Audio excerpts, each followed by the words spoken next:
ఐబొమ్మ నిర్వాహకుడు ఇమ్మడి రవిని పోలీసులు అరెస్ట్ చేశారు. నిన్న ఫ్రాన్స్ నుంచి హైదరాబాద్ వచ్చిన ఇమ్మడి రవిని కూకట్పల్లిలో పోలీసులు అదుపులోకి తీసుకున్నారు. అరేబియన్ దీవుల్లో ఉంటూ ఐబొమ్మ వెబ్సైట్ నిర్వహిస్తున్నారు రవి. ఐబొమ్మ వెబ్సైట్లో పైరసీ, ఓటీటీ మూవీలు అప్లోడ్ చేస్తున్నారు. తెలుగు సినీ నిర్మాతల ఫిర్యాదుతో ఇమ్మడి రవిపై కేసు నమోదైంది. గతంలో దమ్ముంటే పెట్టుకోవాలంటూ పోలీసులకు ఇమ్మడి రవి సవాల్ చేశాడు. ప్రతిష్టాత్మకంగా తీసుకున్న పోలీసులు అత్యంత చాకచక్యంగా రవిని అరెస్ట్ చేశారు.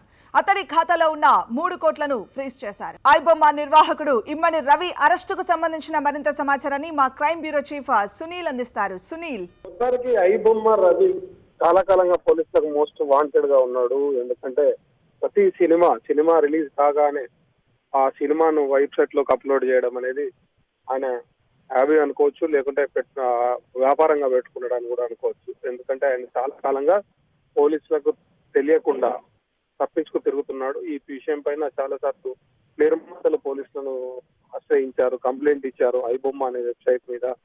ఆయన పట్టుకోవడానికి కొంత ఎందుకంటే ఆయన వేరే కరేబియన్ దీవుల్లోనో, ఫ్రాన్స్ లోనో ఎక్కడో విదేశాల్లో ఉంటూ ఆపరేట్ చేయడం వల్ల ఆయన పట్టుకోవడం కష్టంగా మారింది. ఈ నేపథ్యంలో రవి హైదరాబాద్ వస్తున్నాడని పక్క సమాచారం మేరకు హైదరాబాద్ సైబర్ క్రైమ్ పోలీసులు ఆయనను ట్రాక్ చేస్తూ వచ్చారు. సో ప్రతిసారి సినిమాలను ట్రాక్ చేసే రవిని ఈసారి పోలీసులు ట్రాక్ చేసి ఆయన కూకట్పల్లి దగ్గరికి రాగానే కూకట్పల్లిలో అదుపులోకి తీసుకొని సైబర్ క్రైమ్ పోలీసులు హైదరాబాద్ తీసుకొచ్చిన పరిస్థితి ఉంది. నిన్న సాయంత్రం టైంలో ఇదంతా జరిగిందని తెలుస్తా ఉంది. అఫీషియల్ గా ఇంకా అరెస్టును ధృవీకరించాల్సిన పరిస్థితి అయితే పోలీసుల వైపు ఉంది. కానీ ప్రస్తుతానికి అదుపులో ఉన్నది మాత్రం వాస్తవం. ఆయన మీద ఐటీ యాక్ట్ లోని కొన్ని సెక్షన్స్ తో పాటు పైరసీకి సంబంధించినవి, అంతేకాకుండా ఇంటెలెక్చువల్ ప్రాపర్టీ రైట్స్ సంబంధించినటువంటి సెక్షన్ల కింద కేసులు అయితే నమోదై ఉన్నాయి ఆల్రెడీ. ఇది లేటెస్ట్ గా కలిసి ఏం లేదు. వచ్చిన ప్రతిసారి ఆయన మీద ఫిర్యాదు వచ్చిన ప్రతిసారి సైబర్ క్రైమ్ లో కంప్లైంట్ వస్తూనే ఉంది. అయితే టెక్నాలజీని యూజ్ చేసుకొని ఆయన విదేశాల్లో ఉండి పోలీసుల కంటపడకుండా పోలీసు వ్యవస్థ నుంచి తప్పించుకు తిరిగాడు. అంతేకాదు సవాళ్లు విసిరిన సందర్భాలు ఉన్నాయి. దమ్ముంటే నన్ను పట్టుకోండి అని అటు నిర్మాతలకు, ఇటు పోలీసులకు మొత్తం వ్యవస్థను క్వశ్చన్ చేసిన పరిస్థితి ఉంది. ఈ నేపథ్యంలో మరి రవిపై ఇప్పుడు నమోదైన కేసులు కావచ్చు, ఇప్పుడు అరెస్ట్ చేస్తే ఆ పరిస్థితి ఏంటంటే ఆయన దగ్గర ఉన్నటువంటి కొన్ని డబ్బులు అంటే ఐబొమ్మ ద్వారా సంపాదించిన డబ్బులుగా భావిస్తున్నటువంటి డబ్బులను ఆయన అకౌంట్స్ లో ఉన్న వాటిని ఫ్రీజ్ చేసిన పరిస్థితి ఉంది. ఇంకోవైపు ఐటీ యాక్ట్ లో ఉన్నటువంటి పలు సెక్షన్ల కింద కేసులు నమోదు చేశారు.